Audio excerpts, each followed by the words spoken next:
이사야 26장 함께 읽겠습니다. 그 날에 유다 땅에서 이 노래를 부르리라. 우리에게 견고한 성읍이 있으며 여호와께서 구원을 성벽과 외벽으로 삼으시리로다. 너희는 문들을 열고 신의를 지키는 의로운 나라가 들어오게 할지어다. 주께서 심지가 견고한 자를 평강하도록 지키시리니 이는 그가 주를 신뢰함이니이다. 너희는 여호와를 영원히 신뢰하라. 주 여호와는 영원한 반석이심이로다. 높은 데 거주하는 자를 낮추시며 솟은 성을 헐어 땅에 엎으시되 진토에 미치게 하셨도다. 발이 그것을 밟으리니 곧 빈궁한 자의 발과 곰핍한 자의 걸음이리로다. 의인의 길은 정직함이요 정직하신 주께서 의인의 첩경을 평탄하게 하시도다. 여호와여, 주께서 심판하시는 길에서 우리가 주를 기다려 싸우며 주의 이름을 위하여 또 주를 기억하려고 우리 영혼이 사모하나이다. 밤에 내 영혼이 주를 사모하여 싸운즉 내 중심이 주를 간절히 구하오리니 이는 주께서 땅에서 심판하시는 때에 세계의 거민이 의를 배움이니이다. 악인은 은총을 입을지라도 의를 배우지 아니하며 정직한 자의 땅에서 불의를 행하고 여호와의 위엄을 돌아보지 아니하는도다. 여호와여, 주의 손이 높이 들릴지라도 그들이 보지 아니하오나 백성을 위하시는 주의 열성을 보면 부끄러워할 것이라. 불이 주의 대적들을 사르리이다. 여호와여, 주께서 우리를 위하여 평강을 베푸시오리니 주께서 우리의 모든 일도 우리를 위하여 이루심이니이다. 여호와 우리 하나님이시여, 주 외에 다른 주들이 우리를 관할하여 싸우나 우리는 주만 의지하고 주의 이름을 부르리이다. 그들은 죽었은즉 다시 살지 못하겠고 사망하였은즉 일어나지 못할 것이니 이는 주께서 벌하여 그들을 멸하사 그들의 모든 기억을 없이 하셨음이니이다. 여호와여, 주께서 이 나라를 더 크게 하셨고 이 나라를 더 크게 하셨나이다. 스스로 영광을 얻으시고 이 땅의 모든 경계를 확장하셨나이다. 여호와여, 그들이 환난 중에 주를 앙모하여 싸우며 주의 징벌이 그들에게 임할 때에 그들이 간절히 주께 기도하였나이다. 여호와여, 잉태한 여인이 상기가 임박하여 상고를 겪으며 부르짖음같이 우리가 주 앞에서 그와 같으니이다. 우리가 잉태하고 상고를 당하였을지라도 바람을 낳은 것 같아서 땅에 구원을 베풀지 못하였고 세계의 거민을 출산하지 못하였나이다. 주의 죽은 자들은 살아나고 그들의 시체들은 일어나리이다. 티끌에 누운 자들아, 너희는 깨어 노래하라. 주의 이슬은 빛난 이슬이니 땅이 죽은 자들을 내어놓으리로다. 내 백성아, 갈지어다. 내 밀실에 들어가서 내 문을 닫고 분노가 지나기까지 잠깐 숨을 지어다. 보라, 여호와께서 그의 처소에서 나오사 땅의 거민의 죄악을 벌하실 것이라. 땅이 그 위에 잦았던 피를 드러내고 그 살해당한 자를 다시는 덮지 아니하리이다. 아멘. 네, 오늘도 주님의 은혜가 가득하기를 진심으로 축복합니다. 구원받은 백성들의 노래, 찬양입니다. 이사야서는 시편처럼 중간중간 이렇게 찬양이 나옵니다. 하나님을 찬양하는 그런 노래들을 우리에게 소개하고 있습니다. 하나님을 신뢰하고 의지하라. 끝까지 하나님만을 의지하며 붙잡으라 하는 그런 내용입니다. 하나님께서 대적자들을 물리치고 자기 백성을 구원하시니 그 하나님을 찬양하라. 우리를 위해서 일하시는 그 하나님을 찬송하라는 얘기입니다. 하나님이 우리를 돌보시는 것에 대해서 찬송하라는 내용이 1절부터 6절까지 나오고 있습니다. 하나님 자신이 그 나라 교회의 성벽이 되신다 하는 얘기를 먼저 하고 있습니다. 1절에 그 날에 하나님께서 대적들을 물리치시고 자기 백성을 구원하시는 그 날에 유다 땅에서 이 노래를 부르리라. 우리가 우리에게 견고한 성읍이 있다. 여호와께서 구원이라고 하는 성벽과 외벽을 우리에게 주셨다. 고대 사회에 있어서 성벽이라고 하는 것은 그들의 안전과 생명을 보장해 줍니다. 성벽이 얼마나 튼튼하느냐에 따라서 그들이 안전하게 생명을 지켜갈 수가 있죠. 그런데 하나님께서 우리에게 구원이라고 하는 아주 튼튼한 성벽을 주셨다. 우리에게 견고한 성이 있다. 주께서 성벽과 방어벽이 되셔서 우리를 구원하신다. 그 성에는 누가 들어갈 수 있느냐? 너희는 문들을 열고 신의를 지키는 의로운 나라가 들어오게 할지어다. 신의를 지키는, 하나님을 신뢰하고 의지하는 신의를 지키는 자들이 들어가는 곳입니다. 성문을 열어서 믿음을 지키는 의로운 나라가 들어오게 하라. 하나님께서 우리의 튼튼한 안전한 구원의 성벽을 주셔서 우리를 구원하시고 지켜주시고 돌봐주시고, 그래서 우리에게 평강을 주십니다. 3절에 보니까 심지가 견고한 자를 평강하고 평강하도록 지키시리니 이는 그가 주를 신뢰함이니라. 주를 신뢰하는 이들에게 평강을 주시는데 평강이 한 번이 아니라 두 번 반복됩니다. 평강하고 평강하도록. 평강, 샬롬이죠. 샬롬이 두 번 반복되고 있어요. 완벽한 평강이죠. 하나님은 어떤 상황 속에서도 우리에게 완벽한 평강을 주시는 분입니다. 평강하고 평강하도록 지키신다. 한결같이 주님을 의지하는 자를 완전한 평강으로 인도하신다. 하나님이 세우시는 그 성읍, 구원의 성벽을 통해서 우리에게 완벽한 평강을 주십니다. 의로운 사람만, 하나님을 의지하고 신뢰하는 사람만 들어갈 수 있는 그런 성으로 우리를 이끌어 주시고 평강의 평강을 더해 주십니다. 4절에도 너희는 여호와를 영원히 신뢰하라. 주 여호와는 영원한 반석이심이로다. 계속해서 여호와를 신뢰하라. 여호와를 의지하라. 그 사람만이 하나님의 성, 구원의 성에 들어갈 수 있다고 이야기합니다. 주께서는 교만한 자들을 비천하게 하시고 그들이 사는 견고한 성을 폭삭 허무신다. 교만한 자들은 무너뜨리시고 하나님을 신뢰하고 의지하는 자들은 평강으로 인도하신다. 그 교만한 자들의 성을 무너뜨리는데 빈궁하고 억압받던 자들이 무너진 그 성을 밟을 것이다. 하나님께서 믿음의 사람들, 경건하고 의로운 사람들에게 승리를 주실 거라고 말합니다. 장병들이, 강한 군대가 그들을 짓밟는 것이 아니라 빈궁하고 억압받던 자들이 무너진 악인의 성을 짓밟을 거라고 말씀합니다.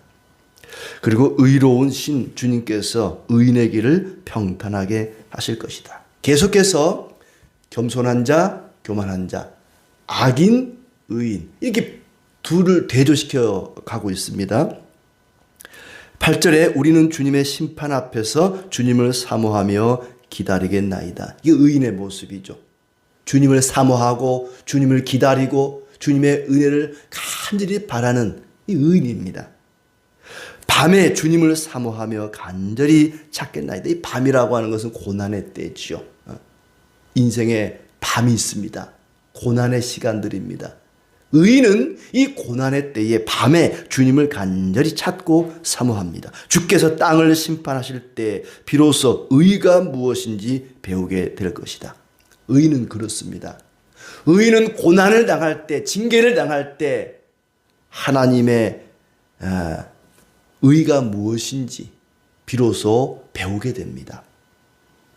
악인은 아무리 은혜를 베풀어도 옳은 일을 하는 것을 배우려 하지 않는다.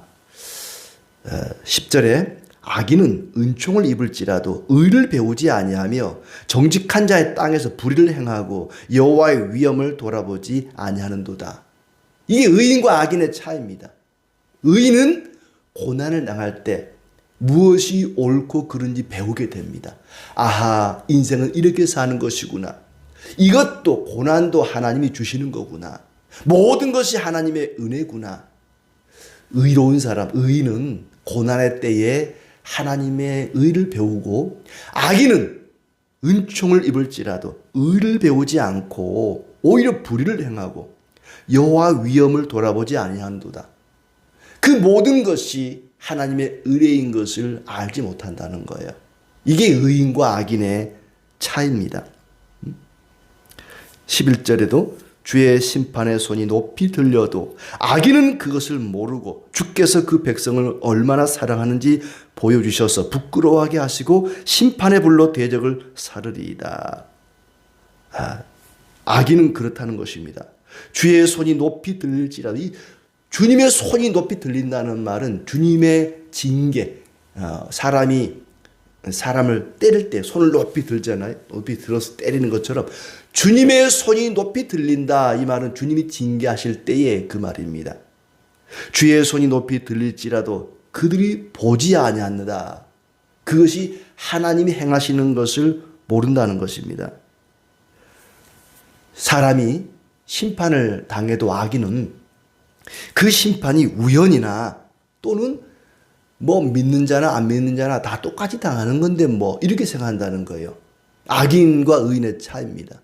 의인은 심판을 당할 때 하나님의 의를 배우고 하나님의 은혜를 깨닫고 하나님의 그 섭리와 하나님의 위엄을 배우는 데 반해서, 악인은 하나님께로부터 징계를 받을 때에 그것이 하나님으로부터 온 것을 알지 못한다. 인정하려 하지 않는다는 거예요. 보지 아니한다. 이 말은 인정하지 않는다는 거죠.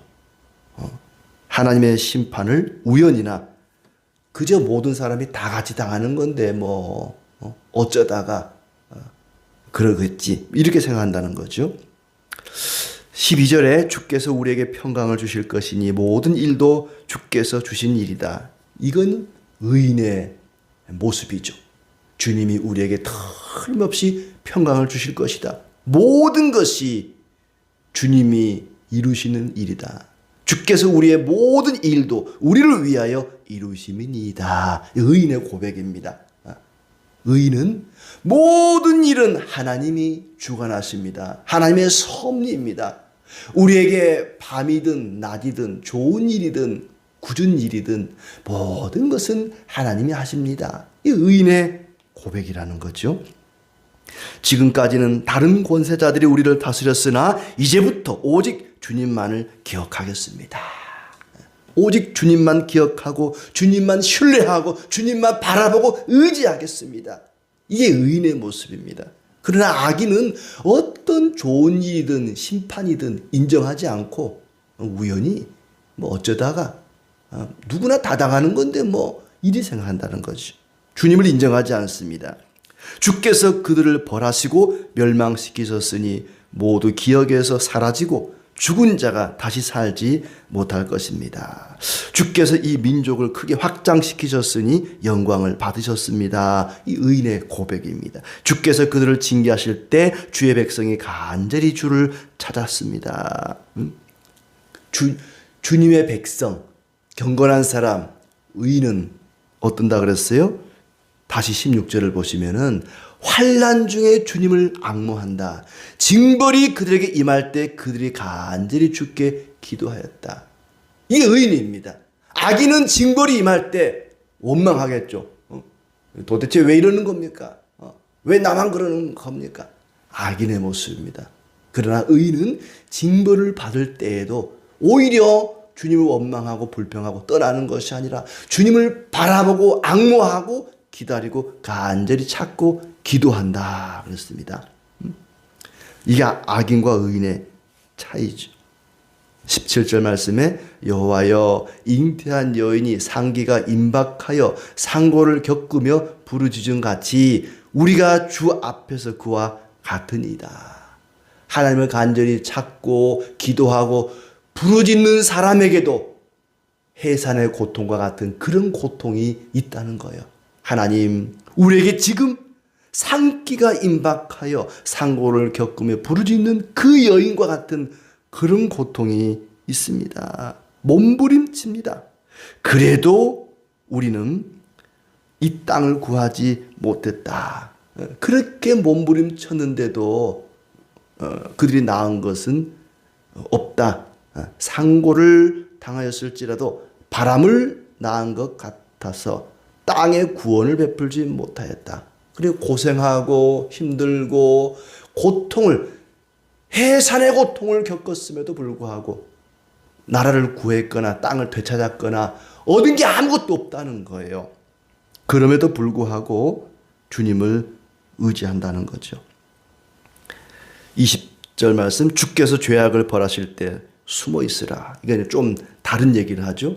앞에 19절까지는 악인과 의인, 하나님의 악인을 멸하시고 우리를 구원하신 것에 대한 찬양과, 그리고 우리가 어떤 일이 있어도 어떤 징계를 당할지라도 하나님만을 의지하고 신뢰하고 바라보고 살겠습니다. 이런 고백을 했다면 20절부터는 좀 다른 얘기를 하고 있습니다. 20절 말씀에 보면은 내 백성아 갈지어다 내 밀실에 들어가서 내 문을 닫고 분노가 지나기까지 잠깐 숨어 있어라.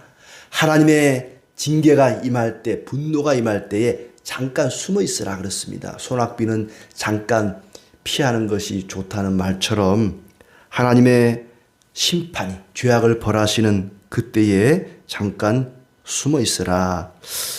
다른 사람들은 폭풍을 만나면 뿔뿔이 흩어지겠지만은 너희는 내 품으로 들어오라. 내게로 나오라. 보라, 여호와께서 그의 처소에서 나오사 땅의 거민의 죄악을 벌하실 것이라. 땅이 그 위에 잦아든 피를 드러내고 그 살해당한 자를 다시는 덮지 아니하리라. 하나님의 진노가 임할 때에 너희는 내게로 피하라. 마치 노아와 그의 가족이 방주로 들어갔던 것처럼 어둡고 절망적인 상황에서도 하나님만 의지하라고 말합니다. 하나님만 의지하고 신뢰하는 자들에게 하나님은 완벽한 평강, 평강의 평강을 더해 주십니다. 이런 자에게 하나님의 도성, 거룩한 성의 문이 열려 있습니다. 누가 구원의 성에 들어갈 수 있는가? 누가 하나님의 도성에 들어갈 수 있는가? 하나님을 끝까지 신뢰하고 의지하는 사람, 심지가 견고한 사람, 어떤 환난 중에도 이 환난조차도 하나님이 주신 것을 인정하고 주님 품에 안기는 사람이 그 도성에 들어갈 수 있다. 즉 의로운 자가 들어갈 수 있다는 것입니다. 악인은 들어갈 수가 없습니다. 의인만 들어갈 수가 있습니다. 그 의인이라는 게 어떤 사람인가? 우리는 의인, 악인 그러면은 착한 사람, 나쁜 사람, 좋은 일하고 선한 일하고 그런 사람은 의인이라 그러고 나쁜 마음으로 나쁜 짓 하면 악인이라고 구분합니다만 성경은 그렇게 구분하지 않습니다. 어떤 일이 있어도 끝까지 하나님을 의지하고 신뢰하고 바라보고 기도하고 믿음으로 살아가는 사람이 의인이라고 말하고 그 의인이 구원의 성에 새 예루살렘에 들어갈 수 있다는 얘기입니다. 하나님 앞에서 우리는 해산의 고통이 있을지라도 그 고통의 결과가 아무것도 없을지라도 하나님을 신뢰하고 의지하며 살아가야 됩니다. 18절 다시 보면은 잉태하고 상고를 당했을지라도 바람을 낳은 것 같아서 상상 임신이었습니다. 임신을 해서 산고를 겪었는데 바람을 낳았다는 거예요. 바람을. 아이를 낳은 게 아니라 바람을 낳았다. 정말 하나님 앞에서 내가 고생하고 해산의 고통만큼이나 힘든 과정을 겪었는데 아무 결과가 없는 거예요. 상상 임신이었던 겁니다. 그럼에도 불구하고 하나님 원망하지 않고 끝까지 하나님 붙잡고 신뢰하며 의지하는 사람, 잠시 고난이 있고 환난이 있고 그럴지라도 하나님께서 완벽한 평강으로 우리를 이끌어 주실 것입니다. 하나님 앞에서 우리가 의롭게 신실하게 하나님만을 의지하며 살아가기를 바랍니다. 악인은 그렇지 않습니다. 악인은 자기를 자랑하고 자기 힘으로 구원을 얻으려 노력하고 하나님의 은혜를 전혀 기억하지 않습니다. 하나님께 은총을 받음에도 불구하고 의를 배우지 않고 하나님의 위엄을 돌아보지 않습니다. 심지가 견고한 사람, 어떤 환난의 바람에도 흔들리지 않고 끝까지 믿음으로 살아가는 우리의 삶이 되기를, 그럴 때에 하나님께서 우리에게 평강에 평강을 더하시고 은혜 위에 은혜를 더해 주시기를 진심으로 축복합니다.